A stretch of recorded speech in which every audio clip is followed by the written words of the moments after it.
All right, let's talk about Microsoft's huge AI bet, Copilot.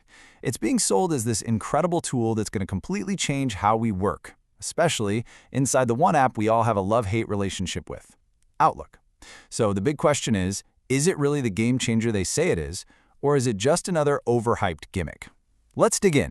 To really get why this is such a big deal, let's just start with a number: 8.8 hours. According to Microsoft's own research, that's how long the average worker spends in their email inbox every single week. Think about that. That's an entire workday gone every week just wrestling with email. It's a massive, massive productivity killer. And it's not just email, right? The same study found that big productivity drains are things like feeling uninspired and, maybe the biggest one, just not having enough time to actually focus. We're all drowning in what Microsoft calls digital debt, and that's the exact problem Copilot is supposed to solve. So this brings us to Microsoft's grand promise. They're basically positioning Copilot as the key that's going to unlock a whole new way of working, an AI-powered sidekick that can finally help us dig out from under all that digital debt. Okay, so what is it? At its heart, Copilot is meant to be way more than just a chatbot. It takes these powerful AI models and plugs them into your company's own data. We're talking your emails, your documents, your meetings, right inside the apps you use every day. And the secret sauce here is that it knows your context. So if you ask it to summarize a project, it's not just scraping the web. It's looking at your project files, your emails, and your meeting notes to give you an answer that's actually relevant.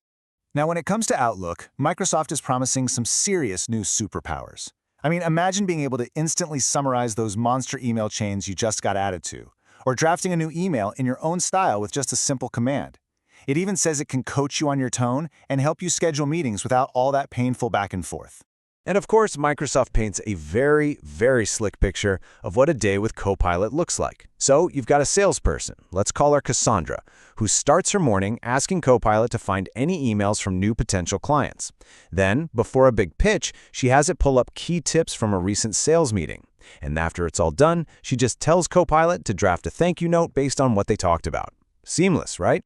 This really captures the whole vision. A future where AI handles all the tedious stuff, the work about work, so we can actually focus on the things that really matter.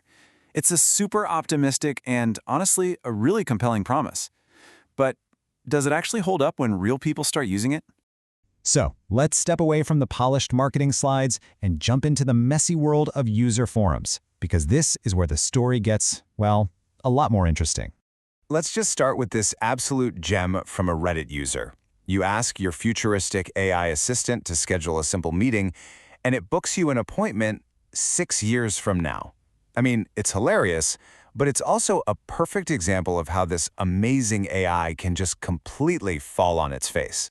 And when you look online, you see this huge divide.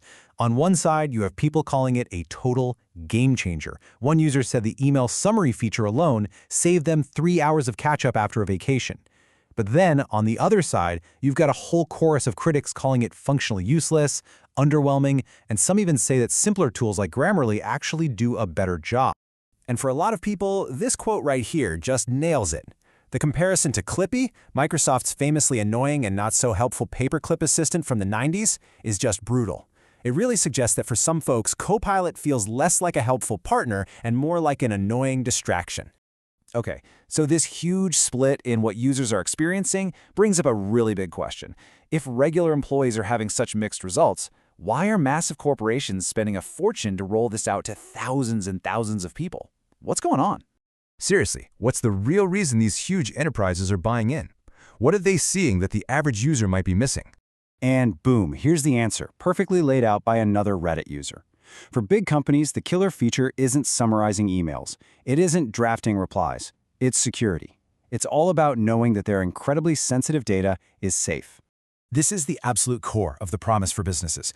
Unlike a lot of public AI tools where you might worry about your company's secrets ending up in the training data, Copilot is built to be a walled garden. Your company's data stays inside its own secure bubble, period. For any big organization that's worried about customer info, financial data, or trade secrets, this isn't just a nice to have, it's a must-have. And the crucial thing to understand here is that you can't just flip a switch and have Copilot work perfectly. For a big company, it means you have to get your data house in order first. You need smart rules for how data is classified, how it's stored, and when it's deleted. Basically, for a big enterprise, Copilot is as much a security tool as it is a productivity tool. So let's bring it all together. You've got the shiny promise on one side and the kind of messy reality on the other. So what's the final verdict on Copilot as it stands today?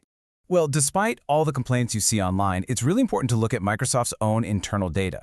When they rolled it out to their employees, they found that 70% of them said they were more productive. 64% spent less time buried in email. Clearly, for a lot of people, this thing is delivering real value. And that really seems to be the best way to sum it up. Powerful but not perfect. Is it some magical AI assistant that's going to solve all your problems at work? Nope, not yet. Is it a powerful tool that has a pretty steep learning curve and some really frustrating quirks? Absolutely. It seems like its value right now completely depends on who you are, an individual just looking for a quick fix, or a giant company looking for a secure way to dip your toes into the AI revolution. And that leaves us with the million-dollar question from Microsoft's own report. Will AI fix work? Copilot is one of the first biggest real-world experiments trying to answer that. And from everything we've seen today, the answer is still very much a work in progress. Thanks for watching.